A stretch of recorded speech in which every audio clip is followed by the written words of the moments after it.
A very good morning to everyone and welcome back to MEAB Sciences channel of Dr. Deepankar Ghosh. Today we are going to discuss and share a scientific survey on COVID-19, which is a tasty bites of the short-term e-summer project done by BSc Microbiology and BSc Biotechnology students of JIS University, Calcutta.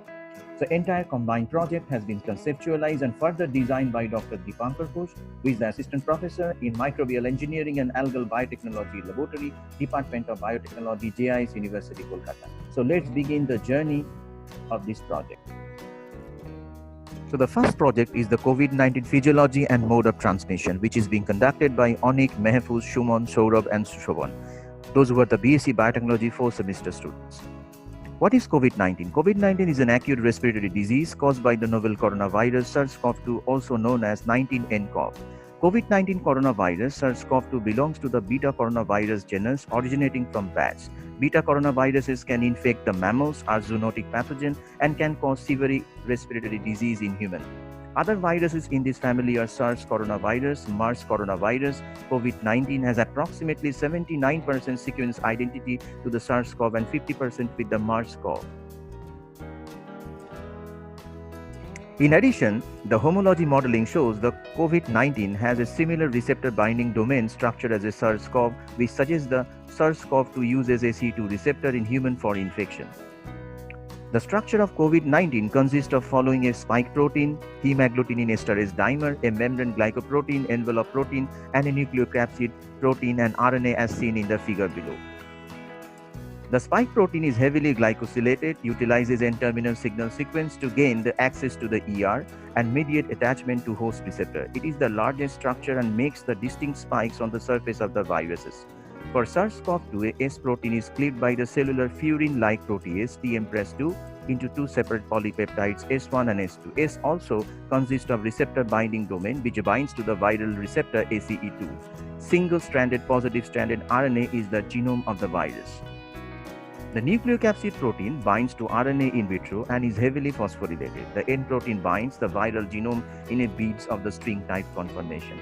The protein likely helps adhere the viral genome to replicase transcriptase complex RTC and subsequently package the encapsulated genome into viral particle.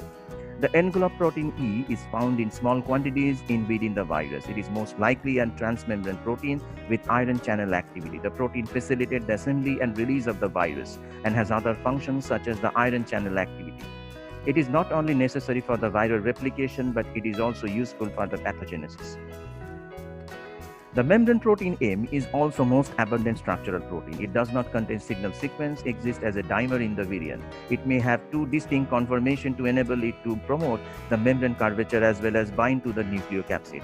Hemagglutinin esterase dimer protein HE is present in the subset of the beta coronaviruses. The protein binds sialic acid on the surface glycoprotein. The protein activities are thought to enhance the S protein mediated cellular entry and virus spread through the mucosa.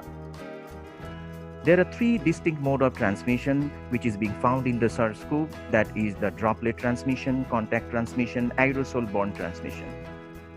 The droplet transmission occurs when the respiratory droplet are ingested or inhaled by the individual in the close proximity. Secondly, the contact transmission occurs when a subject touches a surface or object contaminated with the virus and subsequently touches their mouth, nose, or the eyes. Aerosol transmission is the final one, which occurs when the respiratory droplet mixes into the air and forming aerosol and causes the infection while inhaling a high dose or aerosol into a lungs in a relatively closed environment. So this is a typical molecular mechanism of the transmission of the COVID-19. So it has been highly depicted by the Vilgeri et al. In Science of Total Environment, which has been published in 2020. They clearly depict that how COVID-19 start interacting with the ACE2 receptor and causes the respiratory distresses finally. Now, what are the targets for the COVID-19? Many organs in the body, including the lungs, kidneys, and the small intestines and the brains are rich in ACE2 receptor. So their widespread prevalence is one of the reasons why the scientists think the COVID-19 can wreak havoc throughout the body. So that is the end of the project 1. The next project deals with the genetic diversity of COVID-19. The project has been designed and organized by Amrita, Arpon, Debangshi, and Smriti. Genetic diversity of COVID-19. The assessment of genetic diversity among 86 complete or semi-complete genomes of the SARS-CoV-2 viruses revealed 3 deletions in the genome of isolate from the Japan, USA, Australia, in addition to many other substitution mutations. The deletion mutations were in the ORF1ab gene and at the end of the genome. Of the 93 substitution mutation and 42 changed in the amino acid sequence of structural and non-structural proteins.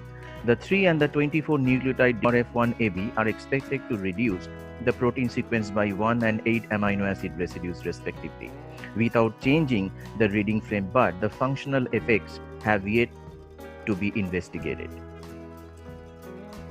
The alignment of the SARS-CoV-2 reference S protein gene against all SARS-CoV-2 sequence genome from China, USA, Japan, Australia, and Taiwan revealed 99.97 to 100% identity with 100% query coverage, while the identity and coverage of SARS-CoV S protein gene were 74 to 5% and 91% respectively. Also, the S protein gene from the bat SARS and the SARS-like coronavirus isolates shared 76.5 to 83% identity with that of SARS-CoV-2. This agrees with the previous conclusions regarding the evolutionary analysis of SARS-CoV-2 in the phylogenetic analysis we performed. The SARS-CoV-2 virus were in the same cluster regardless of the geographical region. So these results strongly suggest the possibility of a recent common ancestor for all SARS-CoV-2 for transmission of the same virus strain across the countries. The next most interesting topic of this project is the literature survey on genetic comparison of COVID-19 with existing viruses and protozoal parasites and conspiracy theory on COVID-19. The project has been conducted by Sushovan and Ronojit, BSc Biotechnology 4th semester students. Literature survey on genetic comparison of COVID-19 with existing viruses and protozoal parasites. There are 2 subjects are there. One is what are the genetic comparison of HIV virus, malarial parasite, MEAB, corona, and novel COVID-19. Secondly, the conspiracy theory that COVID-19 is a man-made or artificial virus. These questions are the major concern of this entire project. Literature survey on genetic comparison between COVID-19 and HIV. Number 1, genetic material of both viruses are same. Both are RNA containing viruses. Both live spikes in their outer surface. By the help of the spikes, they attach with the receptors and enter to the body. Researchers provided evidences that the COVID-19 can infect T lymphocytes, the same cells targeted by HIV. COVID-19 may exhibit lymphopenia or an typically low number of lymphocytes in the blood like HIV causing immunosuppression. They both mutated very rapidly, constantly changing its appearance and remaining a step ahead of any response produced by the body. Both entering in a cell integrates into the host cell's genome, effectively making itself invisible to the host's immune responses. The spike glycoprotein of the COVID-19 are 100% identical with glycoprotein 120 of HIV-1. So another literature survey has been done on genetic comparison between the malarial parasite and COVID-19. So it revealed that there are no any such similarity between them. Secondly, malarial parasite is a protozoa, and in other hand, COVID-19 is a viral regime. The genera is completely different. Now the question is, if there are not any such similarity, then why we use hydroxychloroquine in the treatment of COVID-19? It's a very big and challenging question at present scenario. So literature survey says that while we are comparing the genetic comparison between the malarial parasite and COVID-19, the entire mechanism of action of these anti-malarial drugs would result in an increase in endosomal pH by preventing the fusion between the virus and the cells, or interfering in the glycosylation process of the cellular receptors of the coronavirus. In addition, it is hypothesized that these malarial compounds have an immunomodulating effects that contribute to increasing their efficacy in vitro against the COVID-19. Here, Dr. Ghosh has also included some new insights on the molecular mechanism and the target of the repurposed drugs. So this is a nice new insight on the antiviral effects of the chloroquine against the COVID-19, which clearly depicts here that the chloroquine may have some effects on the COVID-19 following few points, like cell surface receptor binding. It may interfere with the endocytosis of the viral particle, and it can also interfere with the viral transport. It can inhibit the viral uncoating. It can interfere with the viral transcription, translation, including post-translational modification of the viral proteins, and followed by the assembly and budding of the complete virion particle of COVID-19. So this is a nice molecular mechanism of antiviral effect of chloroquine, how it actually works against the COVID-19. Cellular and molecular possible sites of action of chloroquine and hydroxychloroquine as an antiviral agent. In this pictorial presentation, X represents the site of inhibition by chloroquine or hydroxychloroquine. Chloroquine or hydroxychloroquine inhibit the viral binding to its cell surface receptor. This antiviral compound, antimalarial drug, inhibits the sialic acid biosynthesis through the suppressing quinone reductase 2 activity which affect AC2 receptor activity. Chloroquine or hydroxychloroquine inhibits the virus pH-dependent endocytosis through increasing the pH, and it interferes with the viral uncoating. Even it interferes with the assembly and budding, leading to the accumulation of the viral vesicle within the trans-Golgi network. Chloroquine interferes with the lysosomal protein degradation and lysosomal fusion with autophagosome formation. Hydroxychloroquine can interfere with lysosomal activity and prevents the major histocompatibility complex 2 expression level. Finally, the chloroquine interferes with the TNF release and binding from the macrophages and or to monocytes. Chloroquine inhibits the phosphorylation of the p38 MAPK and caspase in the T helper 1 cells, which in turn inhibits the pro-inflammatory cytokines production and virus replication. Hydrochloroquinone blocking of MSC expression prevents the T cell activation and expression of CD145 and cytokine release. Hydroxychloroquine impairs the TLR signaling through the increasing endosomal pH and interfering with TLR7 and TLR9 binding to their DNA or RNA ligand, thereby inhibiting transcription of the pro-inflammatory genes. And finally, hydroxychloroquine inhibits the binding of DNA to the cGAS and therefore reduce the cytokine transcription and production, where the ACE2 is angiotensin converting enzyme, MSC represents the major histocompatibility complex, TLR represents toll-like receptor, cGAS represents cyclic GMP-AMP synthase, and MAPK is mitogen activated protein kinase.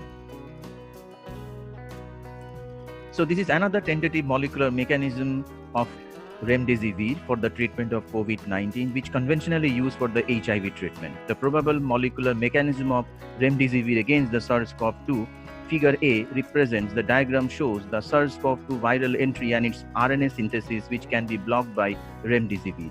Detailed molecular mechanism of remdesivir to inhibit it also the synthesis of viral RNA molecule.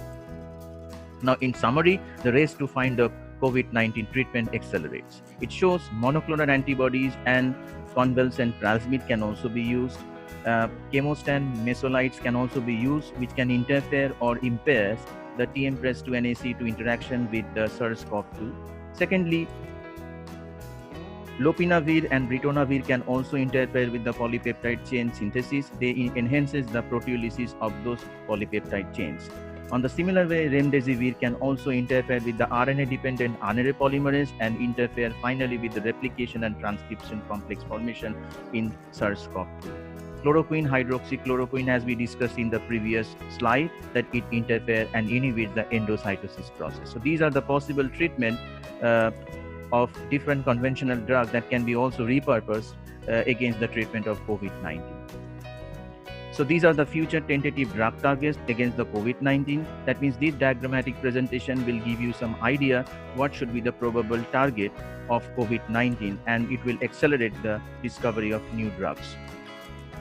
The next concept is the conspiracy theory that COVID-19 is man-made or the artificial drug.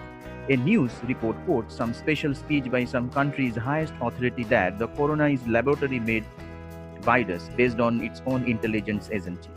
Earlier, that country's Nation Intelligence Director's Office said it was still investigating how the virus began to spread.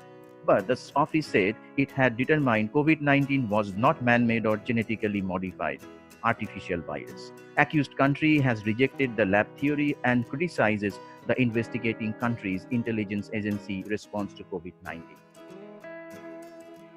In 2008, Nobel laureate for the physiology of medicine from France, caught the media's attention when he recently endorsed a COVID-19 conspiracy theory. He said that the COVID-19 is man-made, and the scientist also argued during a TV interview with the French TV channel that the element of HIV-1 retrovirus, which he found in 1983, can be found in genome of the new novel coronavirus. He also said the element of malarial germ, the parasite Plasmodium falciparum, can also be seen in the viral genome of SARS-CoV-2. He also said, "We were not the first since a group of Indian researchers tried to publish a study which showed that the complete genome of this novel coronavirus has sequences of author's virus with HIV." In a separate podcast episode with a different outlet, the same Nobel laureate further said that the virus had escaped in an industrial accident from the accused country's city laboratory when accused scientists were attempting to develop a vaccine against the HIV. The Indian paper, titled "Uncanny Similarity of Unique Insert in 2009 nCoV Spike Protein to HIV-1, GP120 and GAG," which has been published by Pradhan in BioRxiv 2020, but it's not peer-reviewed, which claim to find similarities between the new coronavirus and HIV. Is completely based on the improperly selected data and statistical analysis method that violate the basic norms and incorrect argumentations. Similarly, another scientist, Young, a scientist at the Peking University School of Basic Medical Sciences, wrote in a blog post recently, and COVID-19 was previously known as 2019 nCoV. The world-eminent scientific communities and few scientists slammed the Indian study that fueled the coronavirus rumors. The finding, which led conspiracy theory that the new virus might be a bioweapon, have sparked a huge controversy. The multiple scientists, including the Ding, a science economist at Harvard University School of Public Health, and also Zhengli, a Chinese virologist at the Wuhan Institute of Virology and a member of the team that found the origin of SARS virus is bad, and have criticized the paper and as lacking of scientific merits and have called it misleading completely. And finally, the author withdrawn the paper from this specific reputed journal server. Innovation on corona detection kits is another important aspect during this COVID-19 outbreak situation. The project has been designed by Shwangi and Shan, those who are the BSc Microbiology 4th semester student at JIS University, Kolkata. These are the types of corona detection kit. Number 1, COVID-19 Rapid POC CIVD detection kit, a lateral flow immunoassay test to quantitatively access the presence of an analyte from a patient sample or specimen. In this case, the analyte being detected are IgM, IgG antibody specific for SARS-CoV-2. The Feluda testing kit. The indigenous kit is CRISPR-based, works by combining CRISPR biology and paper strip chemistry. Cas9 protein is barcoded to interact specifically with CoV-2 sequence in a patient genetic material. The complex then applied to a paper strip, whereby using two lines, one represents control, second one represents test, to determine the presence of infection. The indigenous real-time COVID-19 detection kit is the third one, which uses quantitative real-time PCR master mix primer probe and RNA template, each of which is developed in the laboratory itself. The fourth one is being proposed by Dr. Ghosh while he participated a online proposal submission program, that is Samadhan, organized by MHRD Government of India, where he depicts that this particular kit can be used to detect the presence of infection depending on the protein biomarker, if present, visualized under UV radiation with the help of fluorescent protein tagged to them. So then what are the positive impacts of the corona detection kit on the community? Firstly, the availability of the kit. A widely available test kit would drastically change the strategy for dealing with the virus and change our daily life. Secondly, performance improvisation. The test kit are produced rapid and accurate results greatly aid the common mass. Increase in the rate of detection kit make the better the diagnosis, better the drastically change the strategy for dealing with the virus spread.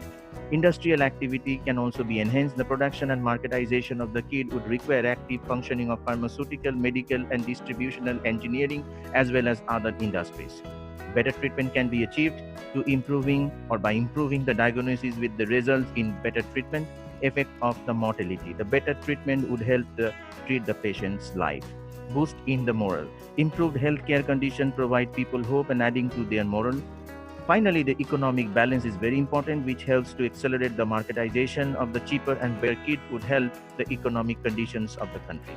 Then what are the negative impacts of the corona detection kit on the community at this current outbreak scenario? Number one is the highest price, a major problem for all wouldn't be able to have themselves to get diagnosed. Less production, a scarcity of product might lead to unrest among the common mass.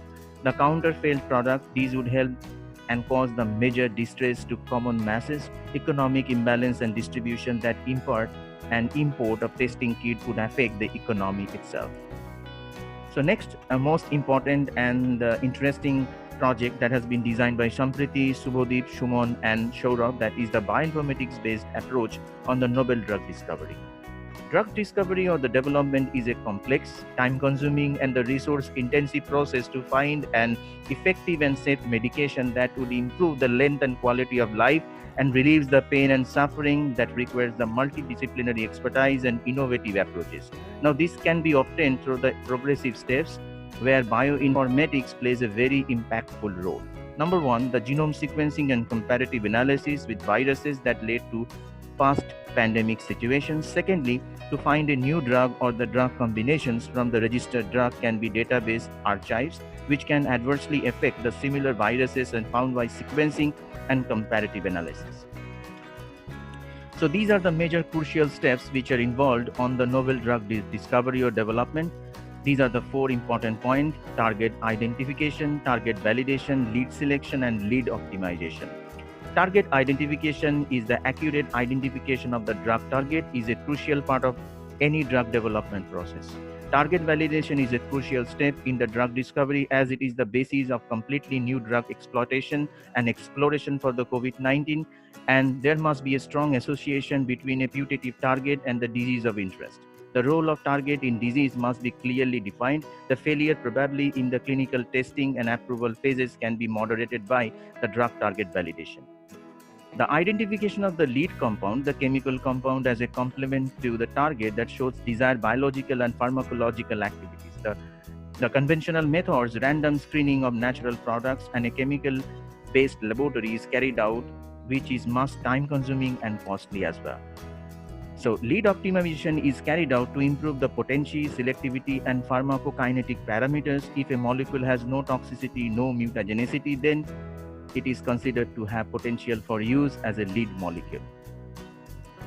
Now, these are the very good impact of the bioinformatic tools, which are program-based, algorithm-based, plays a crucial steps involvement in the novel drug discovery compared to the conventional approaches, which is really very time-consuming. That means the bioinformatic tool can do these four important crucial steps for the drug discovery, but also it reduces the time and more efficient process. Now, number one, these are the different softwares which are involved for the target identification, like PDB, HMDB, KEGG, PubChem, T3DB, and CTD. These are involved for the target selection. Secondly, for the target validation, most important softwares or bioinformatic tools are useful. That is Proteome Analyst, ELM, and the ProtFund. For lead selection, ChemBank, PubChem, SciBile, Schrodinger, and the Dragon can be useful tool. Secondly and finally, the lead optimization can be carried out by using different bioinformatic tools like ADMET, Tripodins, and Acylrise, and the Krembi-Strops.